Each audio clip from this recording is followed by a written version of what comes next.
Well, hello and welcome back to the Dean's Forum here at Grafton Cathedral.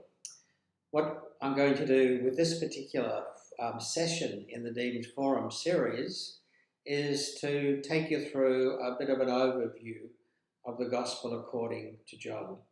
Now, this is an incredibly significant text, and there are so many different angles on it, but the idea of this session is just to really get familiar with some of the features of the Gospel itself by paying attention to what's actually in the Gospel and comparing that with similar, or in some cases very different material that we'll find in some of the other Gospels, Matthew, Mark and Luke, of course. So let's get going as we explore the Gospel of John in the context of the other Gospels. First thing I want to note and draw your attention to is that when we're listening consciously and intentionally to the Gospel of John, we're listening to one of the major voices in the New Testament itself. So one voice comes from the Pauline school, if you like, and that's particularly Paul. The letters attributed to Paul, whether he wrote them or not, make up just under a quarter of the New Testament. And of course the Gospel of Luke and the Acts of the Apostles, which very much come from the Pauline movement within the early church, they make up just over a quarter of the New Testament. So Paul and his fan club in the form of St. Luke actually contribute 50% of what we have in the New Testament. That's a pretty big voice. The next significant voice is the writings attributed to John. And we're talking there, and we'll come to see in a moment, we're talking about the Gospel, but also the letters, and of course the book of Revelation, or the Apocalypse of John. So the Johannine writings within the New Testament make up roughly 20% or 1/5 of the New Testament. So there's like 70% of the New Testament just with Paul and John. The remaining 30%, roughly a third, not quite, is connected particularly with the legacy of Peter and a few other minor characters, minor in terms of their contribution to the New Testament. So let's just unpack those a little bit. In the case of Paul, we're talking about 13 letters attributed to him, plus the letter to the Hebrews, which really probably belongs over in the yellow circle, and of course the Gospel of Luke and the book of Acts. Together, as I said, making up about 50% of the New Testament. Case of John, we're looking at the Gospel of John, 1 John, 2 John, 3 John, the three letters attributed to John or coming from the Johannine circle, and the book of Revelation, which is entirely different, has nothing in common with the other Johannine texts, but is nonetheless connected with the figure of John in the imagination of the early church. And then the others, you've got 1 and 2 Peter, you've got Mark and Matthew, which I would see as basically coming out of the same theological space as Peter might have occupied. And then, of course, you've got the letter of James and the letter of Jude. So together, this other set of voices make up about a third or 30% of the New Testament. So when we focus on John, and particularly the Gospel of John, we're listening to one of the major voices and really the major alternative in some ways to the Pauline perspective. So let's get into this. When we talk about the Gospel according to John, it's probably a good idea to remind ourselves, as Paul would certainly say, there is only one Gospel. But what we have in the New Testament are a series of books, each of which is called the Gospel according to. So it's the Gospel, the one Gospel, as told by, according to. So the Gospel according to Matthew, 18,300 odd words. Gospel according to Mark, 11,300 or so words. Gospel according to Luke, the biggest of them all, 19,482 words. This was a student who had trouble keeping to word length. And then the Gospel of John, coming through in the middle with 15,635 words. So each of these are the Gospel according to. So for example, here's the page from Codex Sinaiticus, the ancient copy of the Bible from St. Catherine's monastery at Mount Sinai. And you can see down the bottom where the thing is lit up now, you can see the very last couple of lines of John's Gospel, followed by the title. And just to bring it up into a larger kind of scope for you, here it is, Evangelion Kata Johannine, the Gospel according to John. So one of the differences between books then and books now is they tended to put the title at the end of the book and not at the beginning of the book. So let's get into this. The Gospel according to John. It's traditionally broken up into 21 chapters, but let's go through and look at the content overview. So this Gospel begins with a prologue, the Logos hymn, and we could spend a whole program just on those few verses. Then we go to the story about John the Baptist and the baptism of Jesus and the call of the disciples. That we'll notice shortly, this is all happening down south and is very different from the call of the disciples by the Sea of Galilee. Then Jesus suddenly is up in Cana in Galilee, just a couple of kilometres away from Nazareth. And then he's back in Jerusalem. And then he's off to Samaria to have a chat with the Samaritan lady at the well. And then he's back to Cana. So quite an interesting little set of episodes in chapters 2, 3 and 4 of John's Gospel. Chapter 5, he's back in Jerusalem, healing the paralysed man at the pool of Bethesda.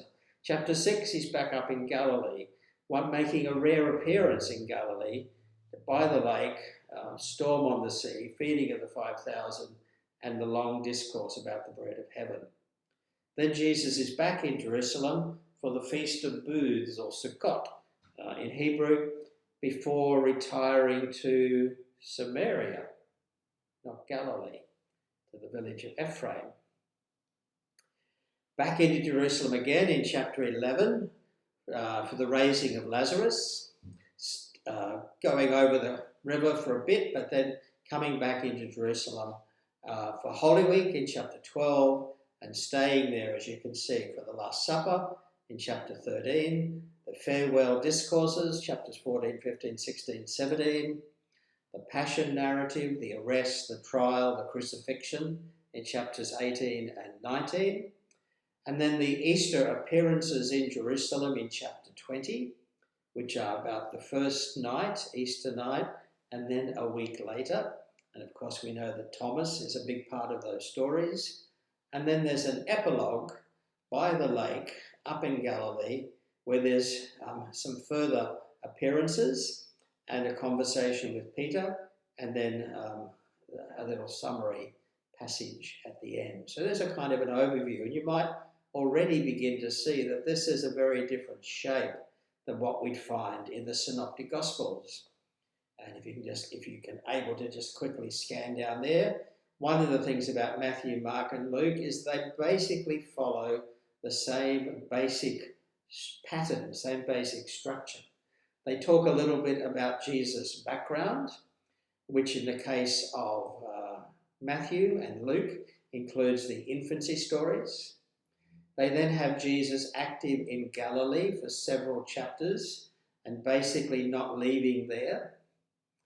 Both Matthew and Luke have a great sermon delivered by Jesus, a lot of teaching material, followed by more examples of Jesus' prophetic ministry, healing people, casting out demons, getting into conflict with various other religious leaders.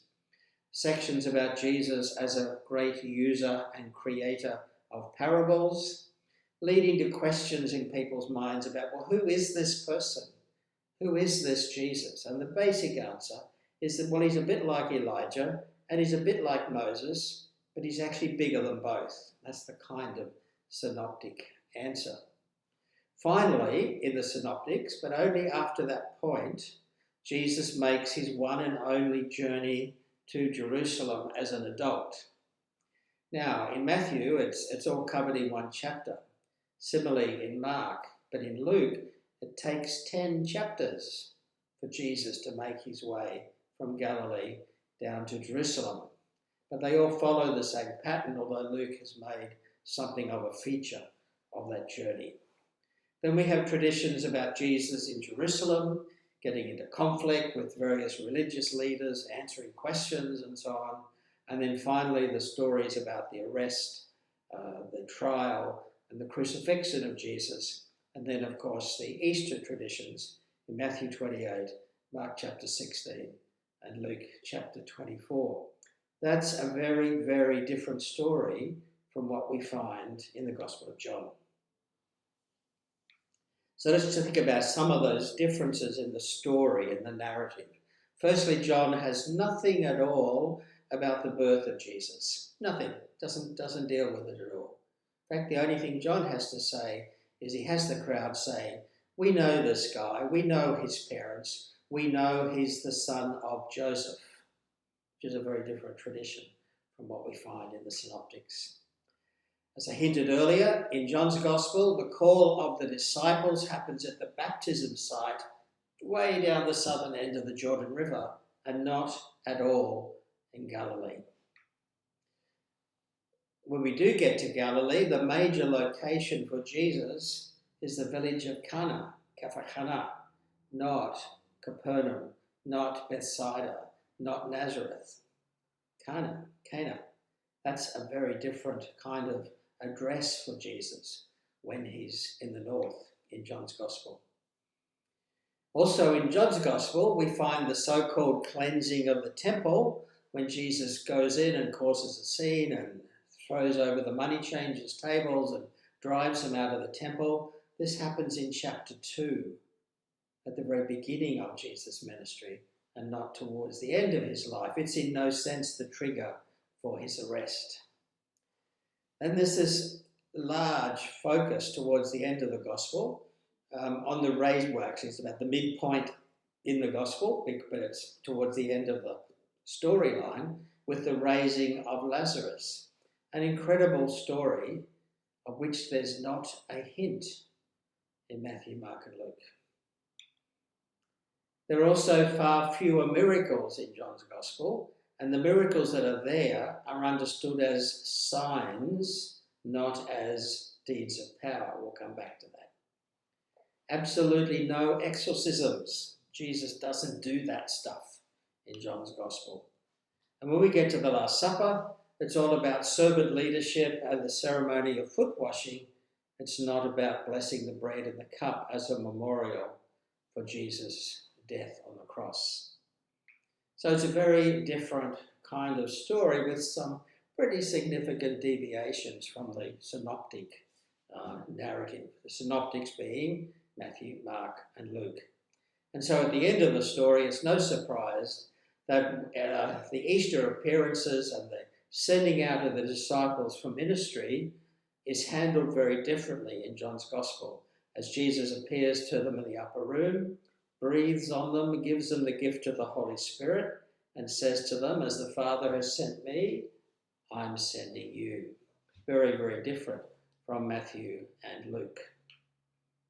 So, the other major feature that everybody notices when they start reading through the Gospel of John is that Jesus can't give a short answer to anything, but he always speaks in lengthy, complicated discourses. We have the long conversation with Nicodemus in chapter 3. We have the conversation with the Samaritan woman at the well in Nablus. We have a discourse on the authority of the Son of God after the healing of the paralyzed man at Bethesda. We have the long discourse on the bread that comes down from heaven after the feeding of the 5,000. We have Jesus proclaiming in the temple that he's the light of the world, that he's the good shepherd in chapter 10.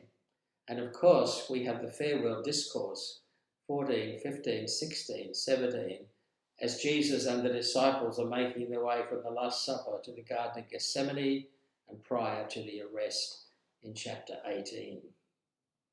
Now this is very distinctive Johannine material, and there's really nothing like it to be found in Matthew, Mark or Luke.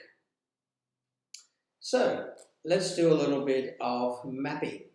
we'll go down the major events in the Synoptic Gospels, and then we'll go through the major events in the Gospel of John, and we're going to put coloured dots on the map so we get a sense of where the different Gospels have things happening. So to start off with, we're working with the Synoptic Gospels initially, but we'll start with Jesus' birth, and you'll see straight away that Matthew and Luke have Jesus being born in Bethlehem. Mark doesn't go there, and John just doesn't deal with that at all. When we come to the traditions about Jesus growing up in Nazareth, well, that's what we find up there. Both Matthew and Mark and Luke are all have traditions about Nazareth being Jesus' hometown. That's not something that's ever mentioned in the Gospel of John. Okay, so the Jesus of Nazareth is just not really an issue for John's Gospel. Jesus being baptized by John, again, Matthew, Mark and Luke have that happening down the bottom where John the Baptist is active, just a couple of kilometres north of where the Jordan River flows into the Dead Sea. When it comes to the call of the disciples, Matthew, Mark and Luke have that happening basically around Capernaum and between, if you like, between Capernaum and Bethsaida. Again, when it comes to Jesus' activity up in Galilee, that's what we find happening in Matthew, Mark and Luke. All of Jesus' activity until his one and only trip to Jerusalem is located up in the north. Finally, there's the trip to Jerusalem, which we find in Matthew, in Mark and in Luke.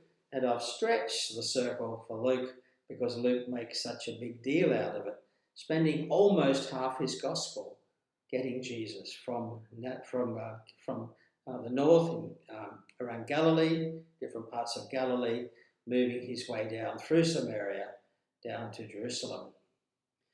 When we come to the events of the last week, Holy Week, the trial and the death of Jesus, Matthew, Mark and Luke, of course, locate that in Jerusalem, as they also do the Easter appearances, where we have appearances of Jesus to the disciples, and then, of course, not in Luke, but in Matthew, there's going to be a tradition of a resurrection appearance at a mountain in Galilee. So that's the way that the Synoptic Gospels locate Jesus' ministry. And you'll see there's one red dot that already come in there because it's about the baptism of Jesus. So let's. I think I've already clicked that one. That's why the red dot has come up. Now let's go to the call of the disciples according to the Gospel of John, and that also is located at the baptism site. And the first disciples who follow Jesus are already followers or disciples of John, who transfer across to the Jesus team. They're not fishermen and tax collectors and other people going about their daily jobs in Galilee. Then, of course, straight away, as we mentioned in chapter 2 and chapter 4, John has Jesus in Galilee at Cana. Then he has him back in Jerusalem for the cleansing of the temple, a conversation with Nicodemus through chapter 3. Chapter 4, he has Jesus up at Nablus, talking to the woman at the well. Back in Jerusalem in chapter 5 for the healing of the man at the pool of Bethesda. Finally, John has Jesus doing something up in Galilee, which is the feeding of the 5,000 and the bread of heaven discourse. Back in Jerusalem for the festival of booths, but then retreating to Samaria, to the village of Ephraim, which happened to be on the intersection of the main north-south and east-west highways, so a very strategic spot. Back in Jerusalem for the stories about the raising of Lazarus, staying there, of course, for Holy Week and the arrest and the trial and the crucifixion. And the initial Easter appearances are also all located in Jerusalem. And then finally, one more thing up in Galilee. In the epilogue, there's a tradition of Jesus appearing to the disciples by the beach. They're fishing. When they get ashore, he's already got fish cooked and waiting for them. He takes Peter off for a little bit of chat about how much do you love me and are you going to feed my sheep? And then that basically wraps up the Gospel of John. So you can see just by the distribution of the colour of the dots, the different coloured dots, even without changing the size of the dots to represent the number of chapters involved, that John has a very different story to tell about Jesus. So let's go through and look at some of the ways in which the Synoptic Gospels, Matthew, Mark and Luke, the Gospel of John, how they tell the story differently. Firstly, as I mentioned, the location. For the Synoptics, Jesus is up Jesus is up in the Galilee prior to arriving in Jerusalem the start of Holy Week. The Gospel of John, Jerusalem and the south dominate the tradition. The towns that feature most importantly in the Synoptics are Capernaum, Nazareth, and of course Jerusalem. For John, it's Jerusalem, Jerusalem, Jerusalem, Cana, and the lakeside events with the feeding of the 5,000, perhaps around the Capernaum area, but it's not named as such.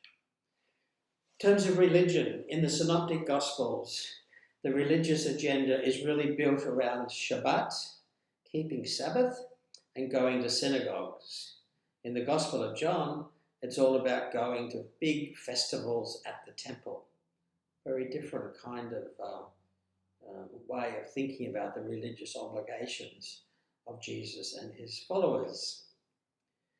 The opponents of Jesus in the Synoptic Gospels, it's the scribes and the Pharisees, and sometimes the Herodians or the Herodian rulers like Herod Antipas.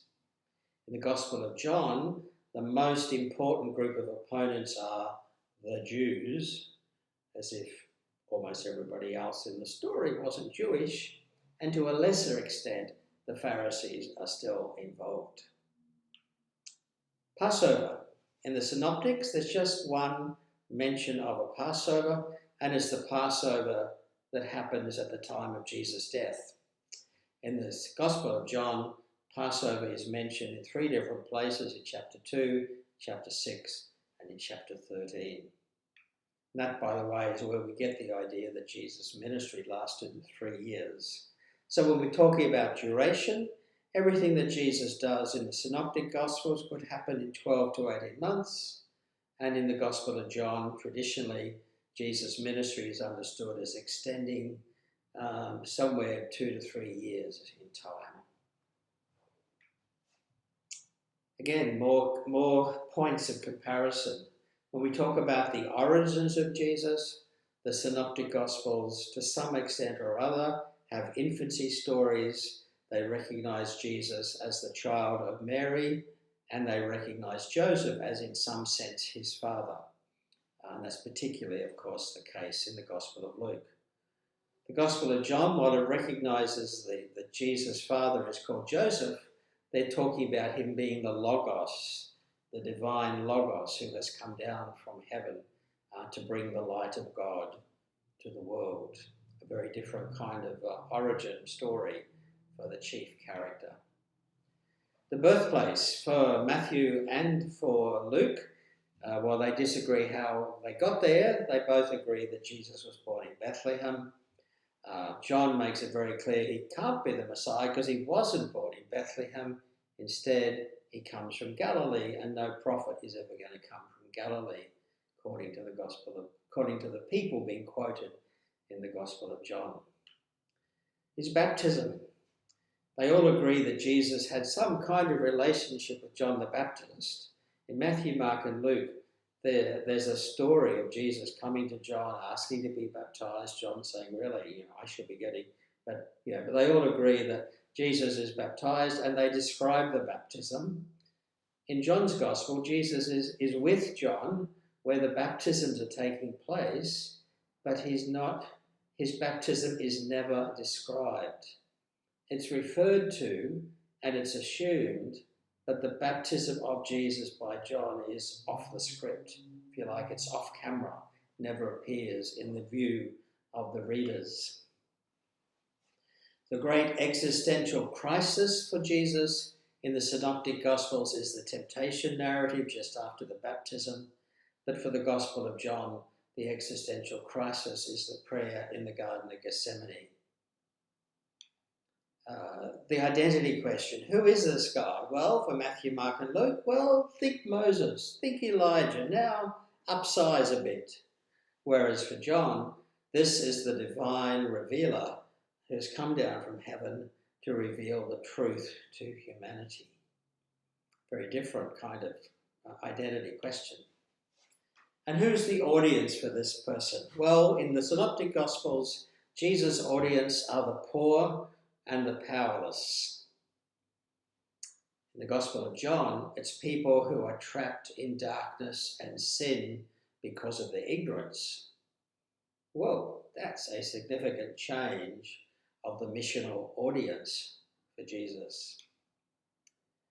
And then there's the question of how you describe this person. So in the Synoptic Gospels, the typical reference is going to be Son of Man or Son of Adam, whereas in the Gospel of John, we're going to find over and over again phrases like the Son of God, the Son, and the Son of the Father. When it comes to speech style, in the Synoptic Gospels, Jesus talks in brief format. He has parables, some of which are very short, and he has aphorisms, which are really one-line zingers. Gospel of John, complex, lengthy discourses. What's he talking about? Well, in the Synoptic Gospels, he's saying, look, the kingdom's here. In the Gospel of John, he's saying, look at me, I am the Son. You need to listen to me, you need to believe in me.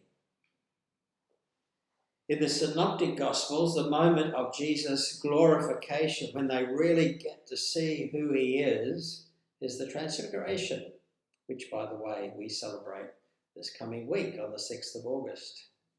In the Gospel of John, the time when Jesus goes onto the cross, almost climbs onto the cross in John's Gospel, is his moment of glorification, the time when his hour has come. When we get to the Last Supper, as I mentioned, for the Synoptics, it's all about Jesus blessing the bread and the wine and instituting the Eucharist, whereas in the Gospel of John, it's Jesus washing the disciples' feet, because John had Jesus talking about the bread from heaven in chapter 6. In the trial of Jesus, in the Synoptics, Jesus is silent. In the Gospel of John, he's quite chatty, and in particular, has a long philosophical discussion with Pontius Pilate. The message in the Synoptic Gospels is about the kingdom or the reign of God, and the message in the Gospel of John is knowledge. You need to know things, and if you believe these things, you will have eternal life. That's the message. To know Jesus and to believe in the Son is to have eternal life. The healing miracles, which happen in the Synoptic Gospels, are deeds of power. They're demonstrations of Jesus' amazing power, and the Greek word is dunamis.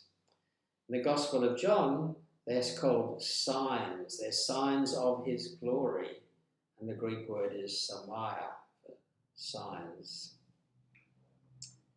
Exorcisms, casting out of evil spirits and demons, is quite common in the Synoptic Gospels. Doesn't happen even one time in the Gospel of John. The Johannine Jesus doesn't do that stuff. And what do you really need to know? Well, in the Synoptic Gospels, you need to know that the end is coming, that there's going to be a judgment, and that you can prepare yourself for that time when the reign of God becomes powerfully present in the whole of the world.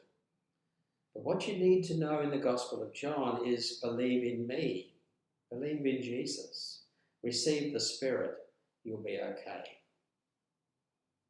When Jesus is crucified in the Synoptic Gospels, there are two other people crucified with him.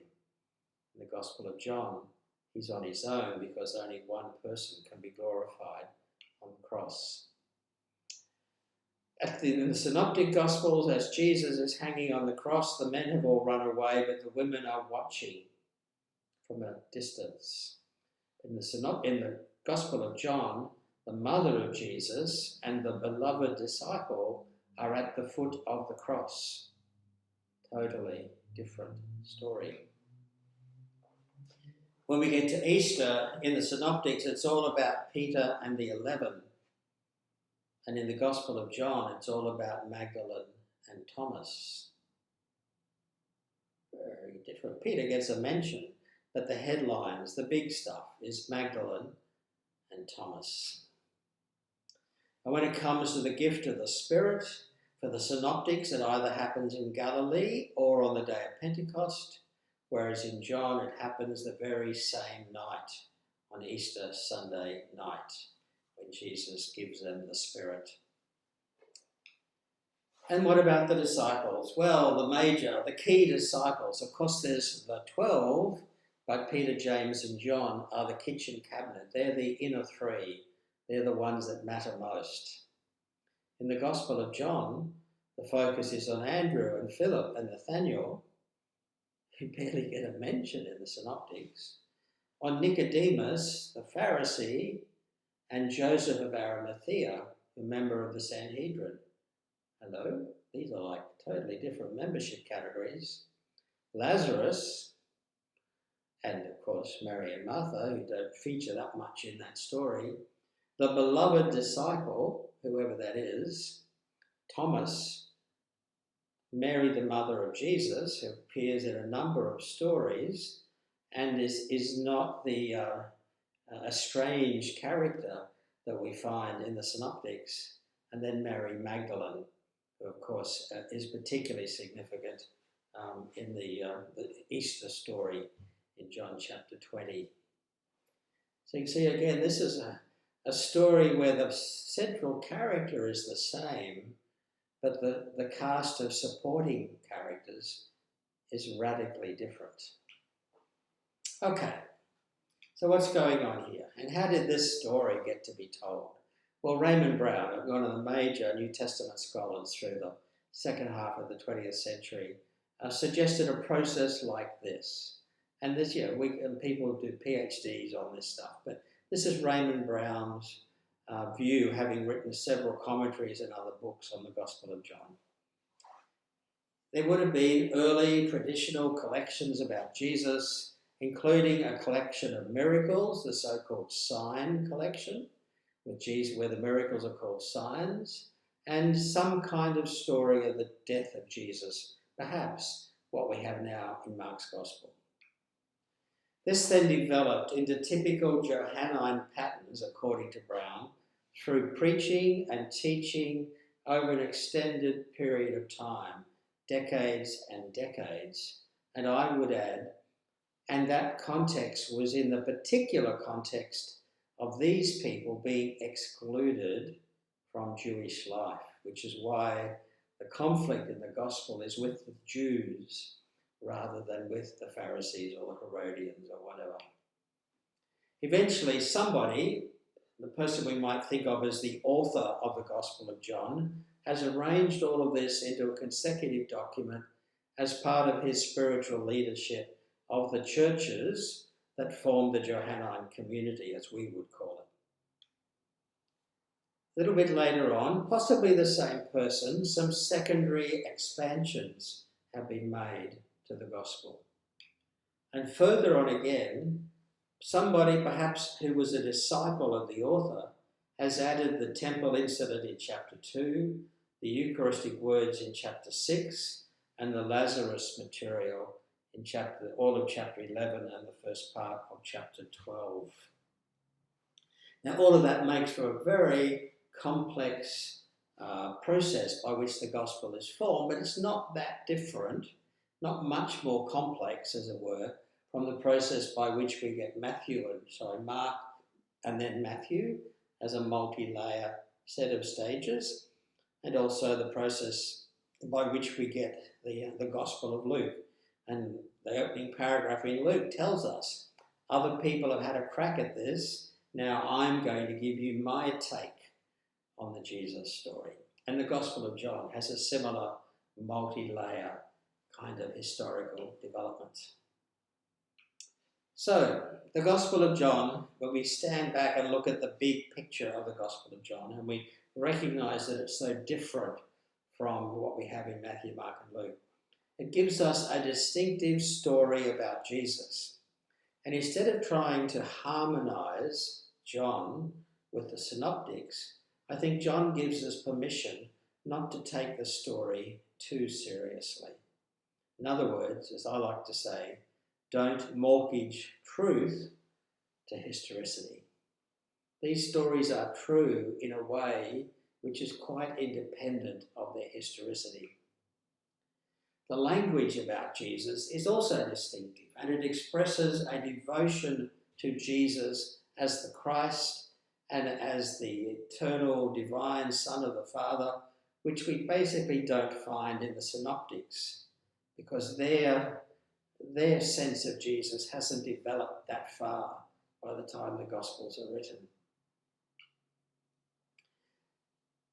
There's a distinctive understanding of Jesus. This comes out particularly in the Logos passage at the beginning of John's Gospel, but all the way through John's Gospel, the emphasis on the divinity of Jesus, the one who's come from the Father, who knows the mind of the Father, and who does those things which the Father has given him to do.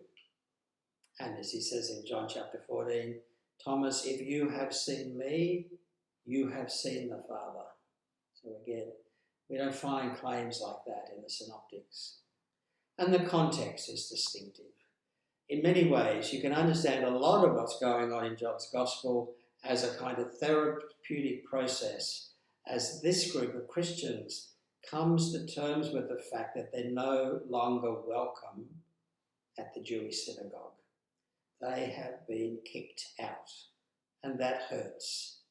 And that pain and that separation comes through in so many of the sayings which the Gospel of John attributes to Jesus, who of course didn't go through that process, but his disciples did. And so the Gospel of John offers considerable historical insight, but it's insight into the history of early Christianity, perhaps more so in the second and third generation after Jesus, rather than giving us historical data on Jesus himself.